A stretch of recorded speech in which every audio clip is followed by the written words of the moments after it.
একটি জমি কেনার আগে কি কি বিষয় ভালোভাবে যাচাই বাছাই করা উচিত, আজকে আমরা কথা বলবো সেই বিষয়ে। একটি জমি কেনার পূর্বে অত্যন্ত সতর্ক থাকা উচিত, কারণ একটি জমি কেনার পিছনে কারো অনেক কষ্ট উপার্জিত অর্থ বিনিয়োগ করা হয়। এক্ষেত্রে যেই বিষয়গুলো খুব ভালোভাবে যাচাই বাছাই করা উচিত সেগুলো হলো, আপনি যেই জমিটি ক্রয় করবেন ওই জমির মালিকানার ইতিহাস বা চেইন অফ ওনারশিপ খুব ভালোভাবে জেনে নিন। এক্ষেত্রে জমির দলিল, খতিয়ান, পর্চা এবং আনুষঙ্গিক অন্যান্য কাগজপত্র যেমন খাজনা রসিদ, ভূমি উন্নয়ন কর, করের রসিদ, এই বিষয়গুলো খুব ভালোভাবে যাচাই বাছাই করে নিন। এক্ষেত্রে প্রয়োজনে একজন অভিজ্ঞ আইনজীবীর পরামর্শ নিতে পারেন।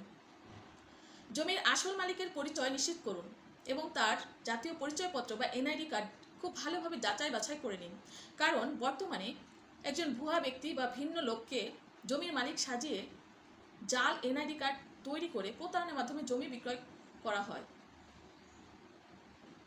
জমির বর্তমান বাজার মূল্য সম্পর্কে খোঁজ খবর নিন।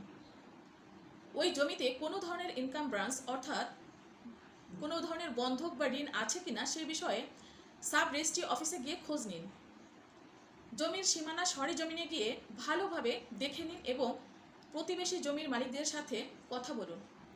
সর্বশেষ যে বিষয়টি খুব ভালোভাবে দেখে নেবেন সেটি হচ্ছে জমির চৌহদ্দি ভালোভাবে মিলিয়ে নিন, যেন সঠিক জায়গায় অবস্থিত জমিটি আপনার নিকট বিক্রয় করা হচ্ছে কিনা। Immense thanks for watching this video. If you think this video is effective for you, then please don't forget to comment, like and share this video with others for the sake of public interest and awareness.